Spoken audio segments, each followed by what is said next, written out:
నమస్తే, welcome to Janabheri news. ముందుగా headlines.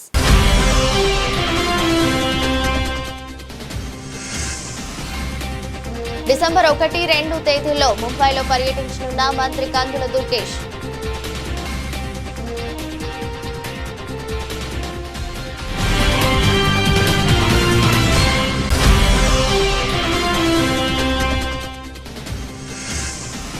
Shri Kanakadurga అమ్మవారి సన్నిధిలో భక్తుల రద్దీ. భక్తుల కోసం ప్రత్యేక చర్యలు చేపట్టిన ఈవో సీనా నాయక్.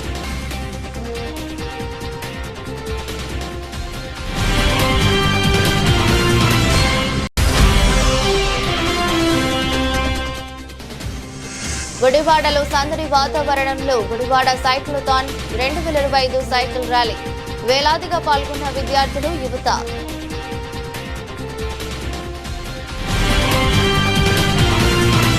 ప్రస్తుత ఏఐ యుగంలో మీడియా ఎంటర్టైన్మెంట్ రంగం యొక్క భవిష్యత్తు వృద్ధికి రోడ్ మ్యాప్ ను రూపొందించే ప్రతిష్టాత్మక కార్యక్రమంలో పాల్గొని కీలక ఉపన్యాసం చేయనున్న మంత్రి దుర్గేష్ భారతీయ మీడియా మరియు ఎంటర్టైన్మెంట్ రంగాన్ని $100 బిలియన్ల భవిష్యత్తు వైపు నడిపించేందుకు ఏపీ తరపున సహకారం అందిస్తామని స్పష్టం చేయనున్న మంత్రి దుర్గేష్ ఆంధ్రప్రదేశ్ ను సృజనాత్మకత రంగానికి ఆంధ్ర వ్యాలీగా తీర్చిదిద్దేందుకు కృషి చేస్తామన్న మంత్రి దుర్గేష్ కంటెంట్ క్రియేషన్ కోసం ఏఐ ఆధారిత టూల్స్, ఎక్సా టెక్నాలజీలు మరియు క్లౌడ్ ఇన్ఫ్రాస్ట్రక్చర్ లో భారీగా పెట్టుబడి పెట్టడం ద్వారా యానిమేషన్, గేమింగ్ మరియు విఎఫ్ఎక్స్ లకు రాష్ట్రాన్ని గ్లోబల్ హబ్ గా మారుస్తామని పేర్కొన్న మంత్రి దుర్గేష్ సుస్థిరమైన, పారదర్శకమైన, వ్యాపార అనుకూలమైన ఏపీ పరిపాలనా వ్యవస్థను విశ్వసించి ఫిల్మ్ టూరిజంలో పెట్టుబడులను ఆహ్వానించనున్న మంత్రి దుర్గేష్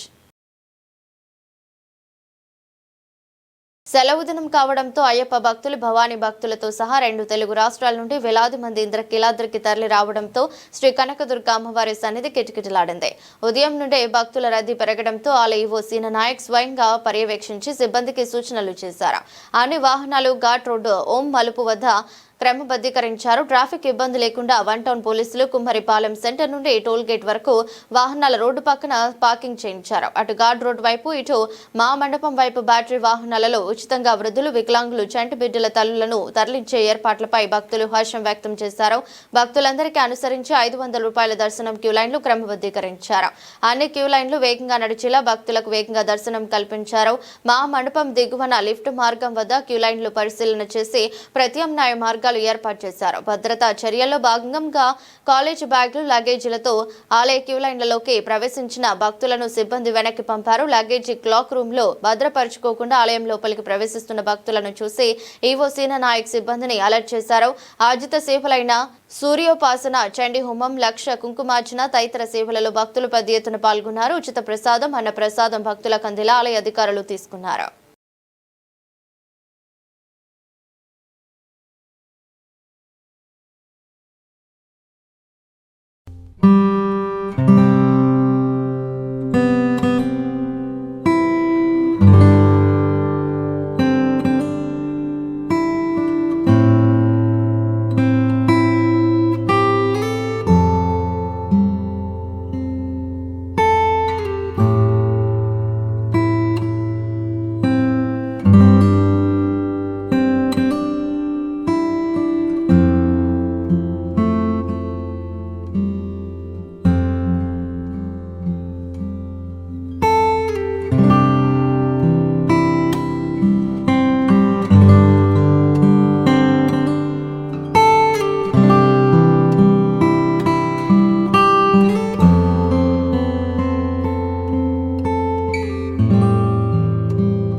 సెంట్రల్ నియోజకవర్గం సత్యనారాయణపురం 33వ division TDP in-charge Garlapati Vijay Kumar జన్మదిన వేడుకలు శనివారం ఘనంగా జరిగాయి. కార్యక్రమానికి సెంట్రల్ ఎమ్మెల్యే బోండా ఉమామహేశ్వరరావు హాజరై భారీ కేక్ కట్ చేసి విజయ్తో కట్ చేయించారు. ఈ సందర్భంగా ఎమ్మెల్యే బోండా ఉమా మాట్లాడుతూ 33వ డివిజన్లో ప్రజల సమస్యలను పరిష్కరించడంలో ఇన్ఛార్జ్ గార్లపాటి విజయ్ కుమార్ నిరంతరం కృషి చేస్తున్నారని తెలిపారు. జన్మదినోత్సవాన్ని పురస్కరించుకుని మహిళలకు కుటుంబ మిషన్లు 200 మంది మహిళలకు నిత్యావసర వస్తువులు చీరలు పంపిణీ చేశారు. అలాగే ఒక పేద విద్యార్థి స్కూల్ ఫీజు కోసం 15,000 అందజేశారు.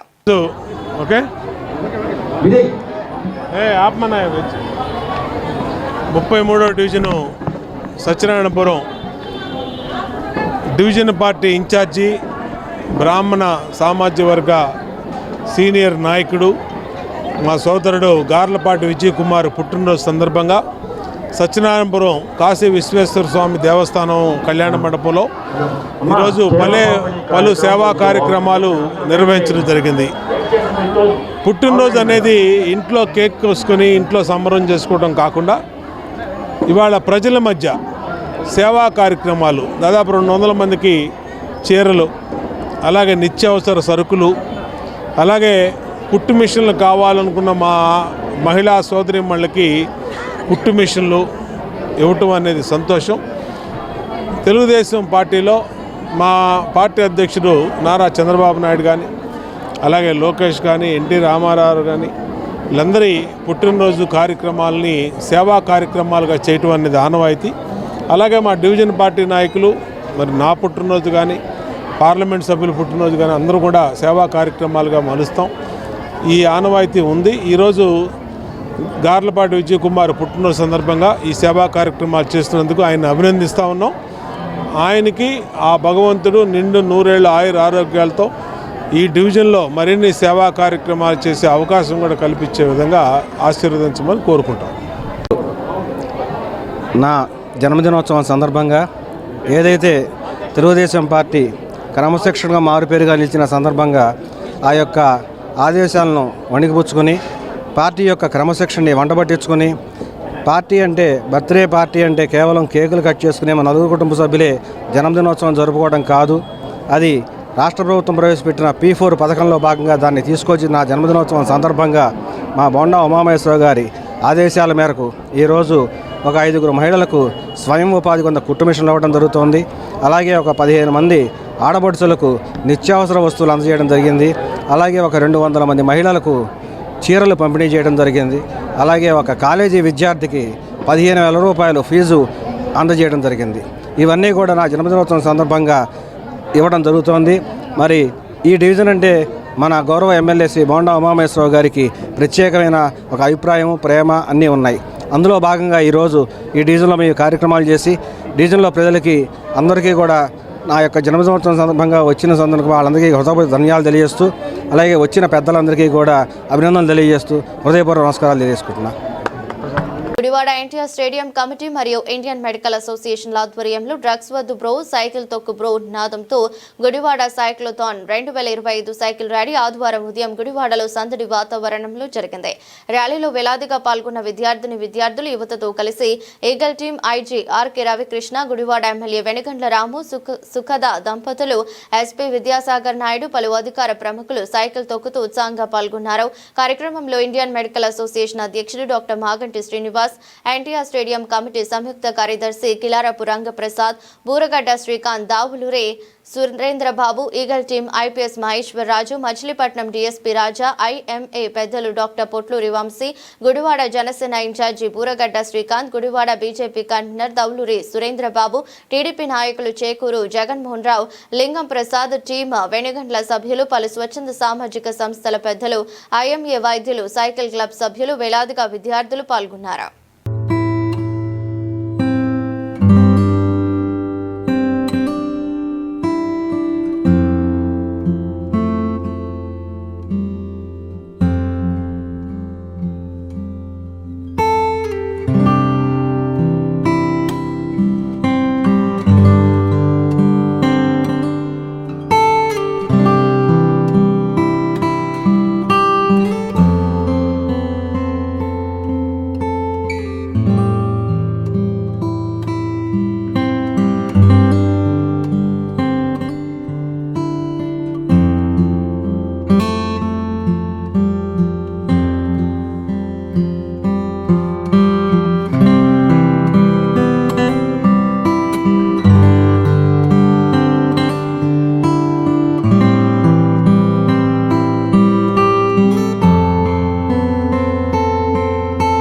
రాష్ట్ర జిల్లా కమిటీల జాబితా దాదాపు సిద్ధంగా ఉందని తెలుగుదేశం పార్టీ ఆంధ్రప్రదేశ్ అధ్యక్షుడు పల్లా శ్రీనివాసరావు ప్రకటించారు. డిసెంబర్ 16 నాటికి తుది జాబితాను తయారు చేస్తామని, సామాజిక ప్రాతినిధ్య అవసరాలకు అనుగుణంగా ఉండేలా చూస్తామని ఆయన అన్నారు. డిసెంబర్ 17న మంత్రి నారా లోకేష్ తుది కమిటీ జాబితాను సమీక్షిస్తారని, ఆ తర్వాత అధికారికంగా ప్రకటిస్తారని తెలిపారు. పోలవరం, సింగనమల, జీడీ నెల్లూరు నియోజకవర్గాల్లోని 2 మండలాల్లో కమిటీలకు సంబంధించి అభ్యంతరాలు లేవనెత్తామని, ఆ మండలాల్లో మళ్లీ ఐవీఆర్ఎస్ సర్వే నిర్వహిస్తామని పల్లా శ్రీనివాసరావు తెలిపారు. ఇదిలా ఉండగా టీడీపీ తన నాయకులకు రేపటి నుండి ఎన్టీఆర్ భవన్లో శిక్షణ సమావేశాలను ప్రారంభించనుంది. సోమ, మంగళవారాల్లో దాదాపు 100 మంది టీడీపీ మండల అధ్యక్షులకు శిక్షణ ఇవ్వబడుతుంది. పార్టీ సీనియర్ నాయకులు పాల్గొనే వారిని ఉద్దేశించి ప్రసంగిస్తారు. మరియు మంత్రి లోకేష్ ముగింపు సమావేశానికి హాజరవుతారు. ఈరోజు మనందరం కూడా గుర్తుంచుకోవాల్సినటువంటి రోజు కాన్స్టిట్యూషన్ డే. ఎందుకంటే మనకి స్వాతంత్రం ఆగస్టు 15, 1947లో వచ్చినప్పటికీ కూడా మనకని సొంత రాజ్యాంగం లేదు. మరి ఈరోజు అంటే 26 నవంబర్ 1949లో మనం రాజ్యాంగాన్ని రచించి దాన్ని అమలుపరుచుకున్నటువంటి రోజు. అమల్లోకి జనవరి 26, 1950కి వచ్చినప్పటికీ కూడా మనం ఈరోజు ఇంట్రడ్యూస్ చేసి అడాప్ట్ చేసుకున్నటువంటి రోజు. కనుక ఈరోజు అతిపెద్ద ప్రపంచంలోనే 5వ అతిపెద్ద ఆర్థిక వ్యవస్థగా ఎదిగిందంటే ఈ రాజ్యాంగం ఒక మూలాలే కారణం అని చెప్పి ఈ సందర్భంగా తెలియజేస్తున్నాం. 5వ అతిపెద్ద కావాల్సిందిగా ఆహ్వానిస్తున్నాం. గౌరవనీయులైనటువంటి సభాధ్యక్షులు, జాతీయ తెలుగుదేశం పార్టీ అధ్యక్షులు, భారత రాజకీయ ధృవతార మన ప్రియతమ నేత నారా చంద్రబాబు నాయుడు గారికి నిందలు, అపనిందలు, దాడులు, ఎదురుదాడుల మధ్య ఎదిగి యువగలమై, నవగలమై, జనబలంతో సాగుతున్న మన నేత, యువనేత నారా లోకేష్ గారికి, వేదికపై ఉన్నటువంటి అతిరథ మహారథులకు, సభా ప్రాంగణంలో ఉన్నటువంటి అతిథులకు, గ్రామాల నుంచి, గడపల నుంచి, తండాల నుంచి, తాలూకాల నుంచి, హైవేల నుంచి, బైపాసుల నుంచి, వివిధ రాష్ట్రాల నుంచి, వివిధ దేశాల నుంచి పసుపు జెండాలతో పయనమై వచ్చినటువంటి తెలుగుదేశం పార్టీ కుటుంబ సభ్యులకు, పత్రికా విలేకరులకు, మీడియా ప్రతినిధులకు, సోషల్ మీడియా సోదరులకు నమస్కారాలు. అందుకనే చెట్టు మీద కూర్చున్నటువంటి పక్షి కొమ్మ బలాన్ని నమ్ముకోదు, రెక్కల బలాన్ని నమ్ముకుంటుంది. తెలుగుదేశం పార్టీ కార్యకర్తల బలగాన్ని నమ్ముకుంటుంది. కాబట్టి కార్యకర్తలే ఈ పార్టీకి ఇంధనం. అందుకే మీకు నా తొలి వందనం. కమ్యూనిస్టు పార్టీ 100 ఏళ్ల చరిత్రలో పార్టీ కోసం మహానిశలు పోరాడి అమరులైన వారి త్యాగాలు, జీవిత చరిత్ర నేటి తరానికి తెలియజేయాలని వర్క్ షాపులను నిర్వహిస్తున్నట్లు తెలిపారు. దేశాన్ని పట్టి పీడిస్తున్న ప్రధాని మోదీ, అమిత్ షా నాయకత్వంలో నడుస్తున్న ఫాసిస్టు ప్రభుత్వం సాగిస్తున్న దమనకాండపై గ్రామీణం నుంచి ఢిల్లీ వరకు పెద్ద ఎత్తున పోరాటాలను సాగిస్తామన్నారు. నగరంలోని హనుమాన్పేట దాసరి భవన్లో 2 రోజుల పాటు జరిగే వర్తమాన రాజకీయ పరిస్థితులు, కమ్యూనిస్టు ఉద్యమం అనే అంశంపై జిల్లా స్థాయి వర్క్ షాప్ ను సిపిఐ రాష్ట్ర కార్యదర్శి గుజ్జల ఈశ్వరయ్య ప్రారంభించారు. కార్యక్రమంలో ఎన్టీఆర్ జిల్లా కార్యదర్శి దోనేపూడి శంకర్, నగర కార్యదర్శి కోటేశ్వరరావు, ఈడ్పు గంటి నాగేశ్వరరావు, పలువురు కమ్యూనిస్టు నాయకులు పాల్గొన్నారు. అనంతరం గుజ్జల ఈశ్వరయ్య మాట్లాడుతూ డిసెంబర్ 26తో కమ్యూనిస్టు పార్టీ 100 సంవత్సరాలు పూర్తి చేసుకున్న సందర్భంగా శతాబ్ది ఉత్సవాలు నిర్వహిస్తున్నట్లు తెలిపారు. 100 ఏళ్ల చరిత్రలో పార్టీ కోసం మహానిశలు పోరాడి అమరులైన వారి త్యాగాలు, జీవిత చరిత్ర నేటి తరానికి తెలియజేయాలని వర్క్ షాప్లను నిర్వహిస్తున్నట్లు తెలిపారు. అమ్మకానికి పెట్టాడు, రైల్వేలను అమ్మకానికి పెట్టాడు, చివరికి వాష్రూములు ఉన్నాయి కదా వాటి కూడా బయట వ్యక్తులకు ఇచ్చాడు. నువ్వు బ్యాంకులను అమ్మకానికి పెట్టావు. ఏంటి ఐఐటీలు, ట్రిపుల్ ఐటీలు, యూనివర్సిటీలు, మొత్తం విద్యారంగాన్ని మొదలుకొని మొత్తం ప్రభుత్వ రంగ సంస్థలను విధ్వంసం చేయడానికి కావాల్సిన ప్రయత్నం చేశావు. మరి 200 లక్షల కోట్లు అప్పు చేసిన ప్రధానమంత్రి, 14 మంది ప్రధానమంత్రులు, వారు గొప్ప, నువ్వు గొప్ప. మరి నువ్వు ఏ విధంగా విశ్వగురువు అయిపోయావు అని చెప్పితే ఈ దానికి జవాబు లేనటువంటి పరిస్థితి. కాబట్టి నరేంద్ర మోడీ గారు ఈ దేశాన్ని అమ్మకానికి పెట్టాడని చెప్పి మనం చెప్పకనే చెప్పాలి. చెప్పకనే వాస్తవాలు మన కళ్ళ ముందు కనిపిస్తూ ఉన్నాయి. నిరుద్యోగ సమస్య, ఏడాదికి 2 కోట్ల ఉద్యోగాలు అన్నాడు. ఈ 11 సంవత్సరాల కాలంలో ఏడాదికి 2 కోట్ల ఉద్యోగాలు ఇచ్చింటే 22 కోట్ల ఉద్యోగాలు రావాలి. దేశంలో నిరుద్యోగుల సంఖ్య 11 కోట్లు మాత్రమే ఉంది. బాల కార్మికుల సంఖ్య 6 కోట్ల మంది మాత్రమే ఉన్నారు. 6 కోట్ల మంది బాల కార్మికులను బడిలేకి పంపిస్తే అక్కడ మిగిలేది ఇంకొక 6 కోట్లే. 6 కోట్ల మందికి కూడా నువ్వు ఉద్యోగాలు ఇవ్వకుండా ఒకవైపున చిన్న పెద్ద పరిశ్రమలు మూత వేస్తూ ఉన్నావు. 1 కాదు 2 కాదు, ఈ దేశంలో ఉన్నటువంటి చిన్న చిన్న పరిశ్రమలు, ఉపాధి కల్పించేటువంటి చిన్న పరిశ్రమలు, కుటీర పరిశ్రమలు, టెక్స్టైల్ లాంటి చిన్న చిన్నవి ప్రజలు పోయి ఆడవాళ్ళు పనిచేసేటువంటి గార్మెంట్ షాపులు లాంటివన్నీ కూడా మూతపడిపోతున్నాయి. ఎక్కడో ఉన్నటువంటి గుజరాత్లోనో, రాజస్థాన్లోనో, ఢిల్లీ గురుగావ్లోనో పక్కన పెట్టండి, పక్కనే మంగళగిరి లాంటి ప్రాంతం, మంగళగిరి దాటిపోతే చిలకలూరుపేట లాంటి ప్రాంతంలో కూడా ఈరోజు గార్మెంట్ పరిశ్రమలు మూతపడిపోయి అందులో పనిచేసే వాళ్ళు బయటకు వచ్చేటువంటిది. నిరుద్యోగ సైన్యాన్ని నువ్వు రూపుమాపుతానే ఒకవైపు చెప్పి నిరుద్యోగ సమస్య పెంచడానికి కావాల్సిన పద్ధతిలో ఈరోజు పాలక ప్రభుత్వాలు పైనుంచి కింది దాకా పనిచేస్తూ ఉన్నాయి. కాబట్టి నరేంద్ర మోడీ గారు చెప్పేటువంటి డెమగాగు ఉపన్యాసాలన్నీ కూడా ఏమాత్రం కూడా సవ్యంగా లేవు. మనం అందరం ఇక్కడ ఉన్నాం, టీవీలు కూడా మన ముందు ఉన్నాయి. ఆపరేషన్ సింధూర్ అని వచ్చింది, చూసాం కదా. రోజుల పాటు ఎన్టీఆర్ జిల్లా పార్టీ వర్క్షాప్ ఇక్కడ జరుగుతూ ఉంది. ఇదే విధంగా 26 జిల్లాల్లో కూడా పార్టీలో పనిచేస్తున్న నాయకులను, కార్యకర్తలందరికీ వర్క్షాప్లు ఏర్పాటు చేసి వారందరి ద్వారా పెద్ద ఎత్తున ప్రజల్లోకి తీసుకోవడానికి ఒక ప్రయత్నం జరుగుతూ ఉంది. ప్రత్యేకించి 2026 సంవత్సరం ఇవాళ 2025. 2025 డిసెంబర్ 26 తేదీ నాటికి భారత కమ్యూనిస్ట్ పార్టీకి 100 సంవత్సరాలు పూర్తి అవుతూ ఉంది. శతవార్షికోత్సవాన్ని ఇవాళ దేశమంతటా కూడా ఘనంగా అన్ని రాష్ట్రాల్లో జరుపుకుంటా ఉన్నాం. అన్ని రాష్ట్రాల్లో కూడా ఘనంగా ఈ వార్షికోత్సవాలు జరుపుకున్న తర్వాత ఇది శతాబ్ది ఉత్సవాలు ముగింపుగా సందర్భంగా ఖమ్మం నగరంలో జనవరి 18వ తేదీ నాడు లక్షలాది మందితో ర్యాలీ నిర్వహించి అక్కడ బహిరంగ సభ కూడా ఏర్పాటు చేస్తూ ఉన్నాం. ఈ ర్యాలీకి భారత కమ్యూనిస్ట్ పార్టీ జాతీయ ప్రధాన కార్యదర్శి రాజా గారితో పాటు జాతీయ నాయకులందరూ కూడా అందులో పాల్గొంటూ ఉన్నారు. ఈ సందర్భంగా 19వ తేదీ నుండి 19, 20, 21 తేదీల్లో జాతీయ కార్యవర్గ సమావేశము, కౌన్సిల్ సమావేశాలు కూడా నిర్వహించుకొని ఇవాళ దేశవ్యాప్తంగా ప్రజలు ఎదుర్కొంటున్న ఈతి బాధలపైన, సమస్యలపైన, కష్టజీవుల సమస్యలపైన, లేబర్ కోడ్లపైన, వీటన్నిటిపైన కూడా చర్చించి ఒక భవిష్యత్తులో ఒక పోరాట కార్యక్రమాన్ని రూపొందిస్తూ ఉన్నాం.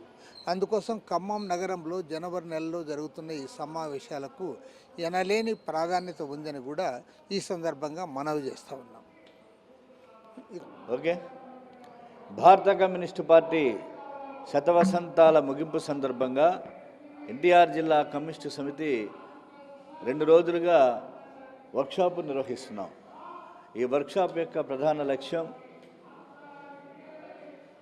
ఈ దేశం ఎదుర్కొంటున్నటువంటి పలు సమస్యలపైన, ముఖ్యంగా పాలక వర్గాలు అనుసరిస్తున్నటువంటి విధానాలపైన శతవసంతాల ముగింపు సందర్భంగా 100 సంవత్సరాల మహత్తర పోరాట చరిత్ర కలిగిన భారత కమ్యూనిస్టు పార్టీ త్యాగాలు, ఈ రోజున 100 సంవత్సరాల చరిత్ర ఉందని చెప్పుకుంటున్నటువంటి ఆర్ఎస్ఎస్ ఆపరేషన్ కగార్ పేరుతో నక్సట్లపై సాగిస్తున్న మారణకాండ, అలాగే అదానీ అంబానీలకి, కార్పొరేట్ వర్గాలకి ప్రైవేటీకరణ పేరుతోటి దేశాన్ని గంపగొత్తగా దోచిపెడుతున్నటువంటి ఆర్ఎస్ఎస్ విధానాలకు వ్యతిరేకంగా ఒక పెద్ద ఎత్తున ఈ దేశంలో ఒక ఐడియాలజికల్ స్ట్రగుల్, ఒక సైద్ధాంతిక సమరం సాగుతున్నటువంటి సమయం ఇది. వాళ్ళ దేశమంతా కూడా చూస్తున్నది. దారులు వేరైనా, గమ్యాలు వేరైనా, మా అంతిమ లక్ష్యం సోషలిజం స్థాపన మాత్రమే. కాబట్టి ఇవాళ వారు తుపాకీ పట్టిన, పార్లమెంటులో పోటీ చేసిన, అసెంబ్లీలకు పోటీ చేసిన, పార్లమెంటరీ ప్రజాస్వామ్యాన్ని నమ్మిన లక్ష్యం మాత్రం అంతిమంగా సోషలిజం మాత్రమే. కాబట్టి ఈ రోజున ఈ ఎన్టీఆర్ జిల్లాలో కమ్యూనిస్ట్ పార్టీ శతాబ్ది ఉత్సవాల సందర్భంగా డిసెంబర్ 26వ తేదీన గ్రామాన పతాకావిష్కరణలు, పెద్ద ఎత్తున నూతన గ్రామ శాఖల్ని, పట్టణ శాఖల్ని, డివిజన్లో శాఖల్ని ఏర్పాటు చేసుకోవటం, అలాగే జనవరి 18వ తారీఖున జరిగేటువంటి చెలో ఖమ్మం పెద్ద ఎత్తున కొన్ని లక్షలాది మంది జరిగేటువంటి ప్రదర్శనని జయప్రదం చేయడానికి ఇది సమాయత్తంగా ఈ 2 రోజుల పాటు వర్క్షాప్లో వివిధ సబ్జెక్ట్స్ మీద, నిన్న జరిగినటువంటి సబ్జెక్ట్స్ కానీ ఈ రోజున జరుగుతున్నటువంటి అనేక అంశాలపైన, సమకాలీన వర్తమాన రాజకీయాలపైన, జనగణన, కులగణన, అనేక అంశాలపైన, జలవనరులు, పెండింగ్ ప్రాజెక్ట్స్ సాధన కోసం అనేక సమస్యలపైన ఈ చర్చిస్తుంది. భవిష్యత్తు కార్యాచరణకి ఒక సంవత్సరానికి సరిపడా భవిష్యత్తు కార్యాచరణ రూపొందించడం ద్వారా శతవసంతాల కమ్యూనిస్టు పార్టీ ప్రజల కోసం అంకితం, సదా ప్రజల సేవలో కమ్యూనిస్టు పార్టీ. కూటమి ప్రభుత్వంలో రాష్ట్రంలో దళిత ఉన్నతాధికారులు సామాన్య దళితులపైన కక్ష సాధింపు చర్యలు పెరిగిపోయాయని మాల మహానాడు రాష్ట్ర అధ్యక్షుడు పంతగాని రమేష్ విమర్శించారు. దళితుడైన డీజీపీవీ సునీల్ కుమార్ పై ప్రభుత్వం కక్ష సాధింపు చర్యలు మానుకోవాలని డిమాండ్ చేశారు. నగరంలోని గాంధీనగర్ ప్రెస్ క్లబ్ నందు మాల మహానాడు ఆధ్వర్యంలో మీడియా సమావేశం జరిగింది. కార్యక్రమంలో మాల మహానాడు అధ్యక్షుడు పంతగాని రమేష్ మాట్లాడుతూ రాష్ట్రంలో దళిత అధికారులకు వేధింపులు పెరిగిపోయాయన్నారు. త్రిబుల్-ఆర్ చేస్తున్న ఆరోపణలు పరిగణలోకి తీసుకుని ఉన్నతాధికారికి పోస్టింగ్ ఇవ్వకుండా వేధించడం సరైన విధానం కాదన్నారు. రఘురామరాజు సుమారు 800 కోట్ల రూపాయలు పబ్లిక్ బ్యాంకుల నుండి దోచుకున్న దోపిడీదారుడన్నారు. దళితుడైన డీజీపీవీ సునీల్ కుమార్ పై ప్రభుత్వం కక్ష సాధింపు చర్యలు మానుకోవాలని డిమాండ్ చేశారు. ప్రభుత్వం దళితుల పట్ల అనుసరిస్తున్న వ్యవహార శైలిని మానుకోవాలని హెచ్చరించారు. కార్యక్రమంలో ఏఐఎం జోనల్ సెక్రటరీ బదిలీ శేషయ్య, జైభీమ్ అధ్యక్షులు బరే శ్రీనివాస్, అడ్వకేట్ దయారత్నం, పి కిరణ్ తదితరులు పాల్గొన్నారు. మమ్మల్ని ముఖ్యమంత్రులు చేయండి, మమ్మల్ని మంత్రులు చేయండి. ఒక్క సంవత్సరంలో దళితులందరినీ కోటీశ్వరులు చేసే బాధ్యత నేను తీసుకుంటాను. సందర్భంగా మీకు తెలియజేస్తున్నాను. నాకు చేయమంటే చేయమని, నేను పదవి కోసం వచ్చాను అనుకోవద్దు. మీరు ఎకనామిక్స్ చెప్తున్నా, నేను ఉన్నటువంటి ఎకనామిక్స్ చెప్తా. ఎందుకు కాకూడదు? నేను కాకపోతే హర్ష కుమార్ గారు అవుతారు, లేకపోతే ఇంకొకళ్ళు అవుతారు.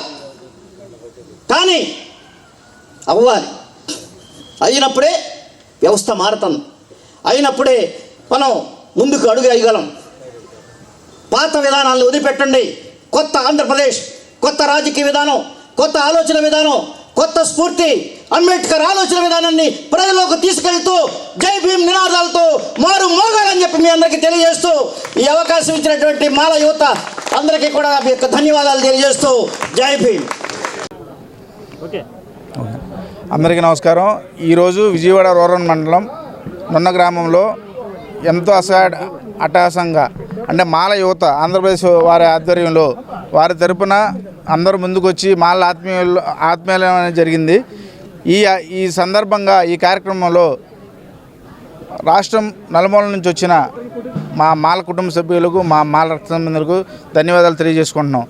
ఈ రోజున పెద్దలు మాజీ పార్లమెంట్ సభ్యులు హర్ష కుమార్ కానీ, తర్వాత ఉప్పిరెడ్డి దేవిప్రసాద్ గారు ఐఆర్ఎస్ రిపబ్లికన్ పార్టీ అధ్యక్షుడు వారు పాల్గొనడం జరిగింది.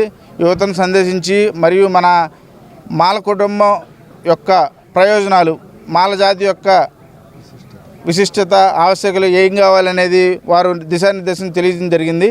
ఈ పరంగా మేమంతా ఒక తాటి మీదకి వచ్చి యువత పార్టీలకు అతీతంగా మేమందరం ఎంతో గొప్పగా ఈ సందర్భంగా 4 years నుంచి జరుగుకున్నాం. దీన్ని ముందుకు తీసుకెళ్తామని కోరుకుంటున్నాం. అలాగే మా జనరల్ సెక్రటరీ దార్ల వినోద్ కుమార్ గారు, మన తోట రాజేష్ అన్న గారు జాయింట్ సెక్రటరీ, అలాగే మా కార్యవర్గ సభ్యులు సాగర్ అన్న, మా అన్న సుమంత్ అన్న కానీ, తర్వాత బొంతు అజయ్ కానీ చాలా కష్టపడి మా వాళ్ళందరూ కమిటీ తరపున చాలామంది కష్టపడి చేసిన తర్వాత ఈ కార్యక్రమం వాతావరణం వల్ల ఇంకొంతమంది రాలేకపోయారు. మరలా ప్రతి జిల్లాలో ఇలాంటి మీటింగు ఖచ్చితంగా మేము చేపడతాము. మాలనందరినీ ఏకీకృతం చేసి పార్టీలకు అతీతంగా ఒక తాటి మీద తెచ్చి మాకేం కావాలనేది సమస్యలు కానీ మేము పార్టీలను రిక్వెస్ట్ చేసో లేదా అదిరిచ్చో బెదిరించో మేము సాధించుకున్నామని ఈ సందర్భంగా తెలియజేసుకుంటున్నాం. జై భీమ్, జై మాల. వార్తలు ముగించే ముందు మరోసారి హెడ్లైన్స్.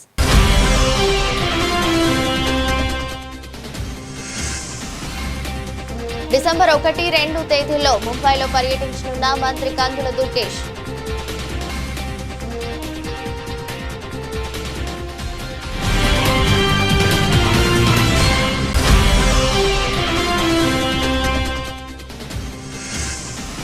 శ్రీ కనకదుర్గ అమ్మవారి సన్నిధిలో భక్తుల రద్దీ. భక్తుల కోసం ప్రత్యేక చర్యలు చేపట్టిన ఈవో సీనా నాయక్.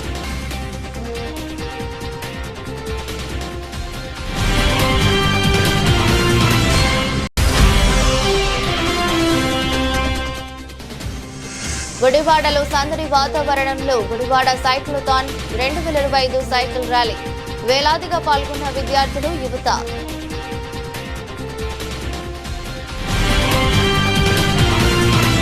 ఇది దృష్టి బులెటిన్. మరో బులెటిన్లో మళ్ళీ కలుద్దాం. అంతవరకు సెలవు. నమస్కారం.